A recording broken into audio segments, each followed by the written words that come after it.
Hi friends, welcome to our TNPSC பிஏபி notes.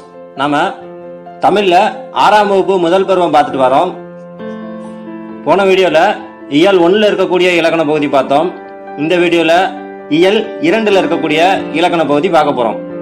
நீங்க நம்ம சேனலுக்கு புதியவராக இருந்தீங்கன்னா நம்மளோட சேனலை சப்ஸ்கிரைப் பண்ணிக்கோங்க. கூடவே அந்த பெல் ஐக்கனையும் கிளிக் பண்ணிக்கோங்க.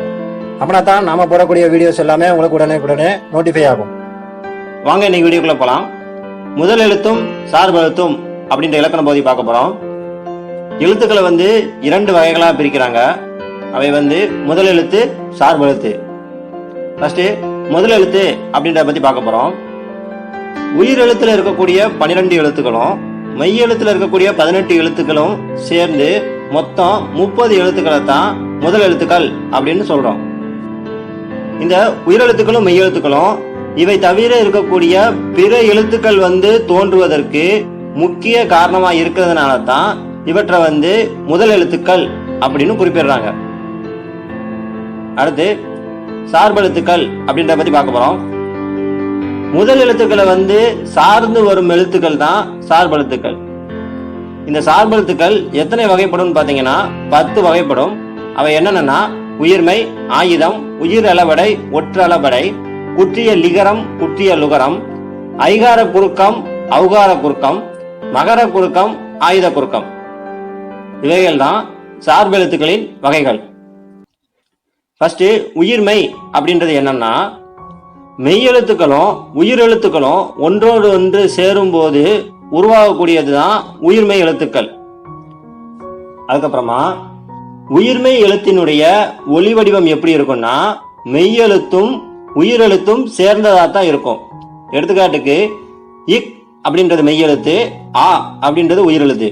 இவை இரண்டும் சேர்ந்தால்தான் க அப்படின்ற உயிர்மை எழுத்து உருவாகுது. இப்போ ஒலி வடிவம் அப்படின்றது என்னன்னா இந்த குறிப்பிட்ட வடிவமுடைய எழுத்துக்கு க அப்படின்னு ஒரு உச்சரிப்பு இருக்கு இல்லையா, இந்த உச்சரிப்பை தான் ஒலி வடிவம் அப்படின்னு சொல்றோம். இந்த மாதிரி உயிர்மை எழுத்துல இருக்கக்கூடிய ஒவ்வொரு எழுத்துக்களுக்குமே அதற்கான ஒலி வடிவம் இருக்கு. இந்த ஒலி வடிவம் மெய்யெழுத்தும் உயிரெழுத்தும் சேர்ந்ததா தான் இருக்கும் அப்படின்னு சொல்லியிருக்காங்க. ஓகேங்களா? அதுக்கப்புறமா உயிர்மை எழுத்து உயிரெழுத்தும் மெய்யெழுத்தும் சேர்ந்துதான் உருவாகுது அப்படின்றத நம்ம பார்த்துட்டோம். இவற்றில் இருக்கக்கூடிய இந்த மெய்யெழுத்துக்கும் உயிரெழுத்துக்கும் தனித்தனியான முக்கியத்துவங்கள் இருக்கு. அவை என்னன்னா உயிர்மை எழுத்தினுடைய வரி வடிவம் மெய்யெழுத்தை ஒத்திருக்கும். அதே சமயத்துல ஒலிக்கக்கூடிய கால அளவு உயிரெழுத்தை ஒத்திருக்கும் அப்படின்னு சொல்றாங்க. அதாவது வரி வடிவம் அப்படின்றத வடிவம் அப்படின்னு சிம்பிளா ஞாபகம். உயிர்மை எழுத்தினுடைய வடிவமோ அதற்கான மெய்யெழுத்தினுடைய வடிவமோ ஒண்ணு போல சேமா தான் இருக்கும். ஆனா உயிர்மை எழுத்து ஒலிக்கக்கூடிய கால அளவு அதற்கான உயிரெழுத்து ஒலிக்கக்கூடிய கால அளவை ஒத்திருக்கும். அதாவது இதே எடுத்துக்காட்டை எடுத்துக்கிட்டோம் அப்படின்னா இதுல இக் அப்படின்றது மெய்யெழுத்து, இதற்கான மாத்திரை அளவு அரை மாத்திரை. அதுக்கப்புறமா ஆ அப்படின்றது உயிரெழுத்துல இருக்கக்கூடிய குறில் எழுத்து, இதற்கான மாத்திரை ஒரு மாத்திரை. இதுல க அப்படின்ற உயிர்மை எழுத்து இக் அப்படின்ற மெய்யெழுத்தினுடைய அரை மாத்திரை அளவுல ஒலிக்குமா அப்படின்னு கேட்டீங்கன்னா கண்டிப்பா ஒலிக்காது. இந்த க அப்படின்ற உயிர்மை எழுத்து அ அப்படின்ற உயிரெழுத்தினுடைய ஒரு மாத்திரை அளவுல தான் ஒலிக்கும். ஓகேங்களா? அதைத்தான் இப்படி கொடுத்துருக்காங்க.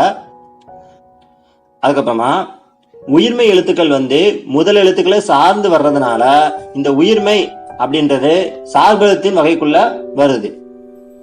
அதுக்கப்புறமா ஆயுதம் அப்படின்றத பத்தி பார்க்க போறோம். இந்த ஆயுத எழுத்து 3 புள்ளிகளை உடைய தனித்துவமான வடிவம் பெற்றது. அதே சமயத்துல இந்த ஆயுத எழுத்துக்கு முப்புள்ளி, முப்பார் புள்ளி, தனிநிலை அப்படின்னு வேறு சில பெயர்களும் இருக்கு.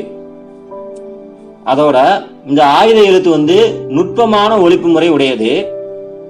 அதுக்கப்புறமா ஒரு முக்கியமான பாயிண்ட், ஆயுத எழுத்து தனக்கு முன்னாடி ஒரு குறில் எழுத்தையும் தனக்கு பின்னாடி ஒரு வல்லின உயிர்மை எழுத்தையும் பெற்று சொல்லின் இடையில மட்டும்தான் வரும்.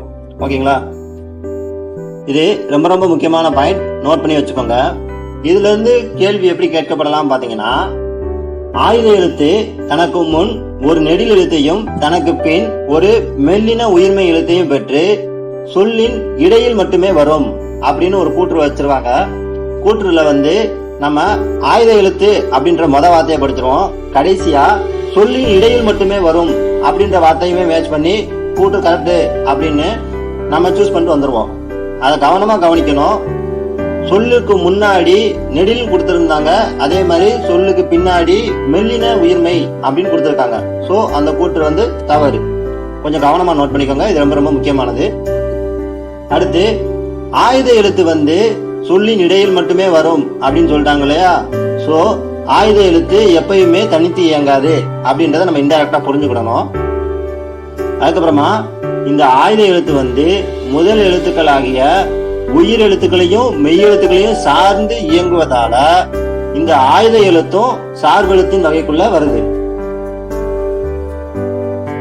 ஓகே ஃப்ரெண்ட்ஸ், இந்த இலக்கண பகுதி இதோட முடிஞ்சிருச்சு. அடுத்த வீடியோல அடுத்த இலக்கண பகுதி பார்க்கலாம். இலக்கண பகுதிகளை பொறுத்தளவுக்கு நாம கொடுக்கக்கூடிய இந்த எளிமையான விளக்கம் உங்களுக்கு புரிஞ்சிருக்கும்னு நான் நம்புறேன். நாம போடக்கூடிய இந்த வீடியோஸ் உங்களுக்கு பிடிச்சிருந்தா லைக் பண்ணுங்க, கமெண்ட் பண்ணுங்க, முக்கியமா உங்களோட ஃப்ரெண்ட்ஸுக்கு ஷேர் பண்ணுங்க. ஓகே ஃப்ரெண்ட்ஸ், தேங்க்ஸ் ஃபார் வாட்சிங்.